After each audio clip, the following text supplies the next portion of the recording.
they just start asking Sure. you? Okay. Sure, it's easier that way. Amy's taping you, video and audio.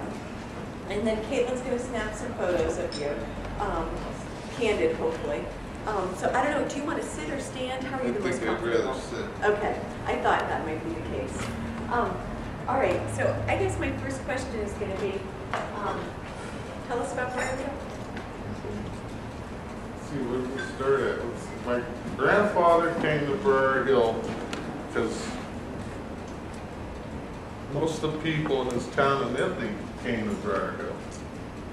So Briar Hill is made up like of one area of Italy, southern part,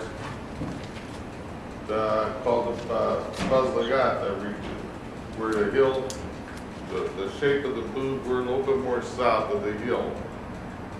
And then it seemed like the people from Calabria and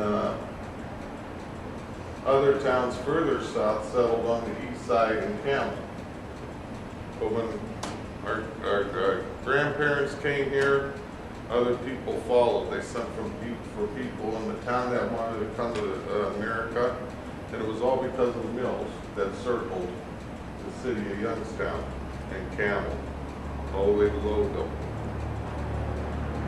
And it was basically because of the mills. Briar Hill runs from, if you went down Gypsy Lane, the way they have it now with the 7-Eleven project that they did, probably, if you made a right-hand turn on Dearborn Street, one more block, you go into Girard. So Briar Hill actually ran like from a little bit beyond Gypsy Lane, all the way down to Jefferson Street, which is almost near the projects, a couple blocks away from the projects. That was considered Briar Hill. And they came here basically because of the mills and the work and the opportunities here because of the mills. And they all planted gardens. They all lived out of their gardens. Each house had a garden behind it. Every house.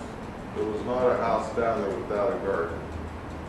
And the houses were so close together that like they're too young to realize how these houses were like, you could open your bedroom window in some neighborhoods and touch the house.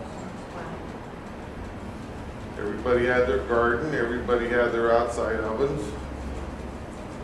They would go downtown and purchase goats and chickens, live chickens, goats, and rabbits. Their backyards were all prepared for that. They lived out of their gardens most of the year.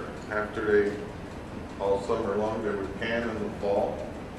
When they wanted pizza, they just opened up a jar of sauce. They wanted spaghetti, they opened up their sauce and seasoned it for spaghetti. And they had their peppers already cut and bottled, and most of their vegetables. They grew practically everything. The main things were the escarole, that's where greens and beans come from.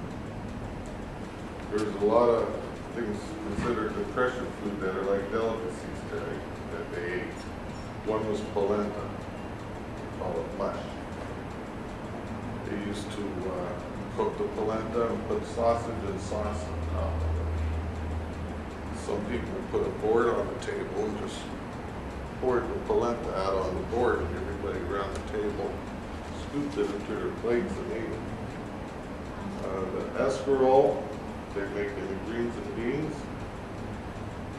A lot of beans, especially during the Depression. I'll never forget, I asked my mother one time, why did so many good cooks come from Briar Hill? She said, you had to make the beans taste different every day.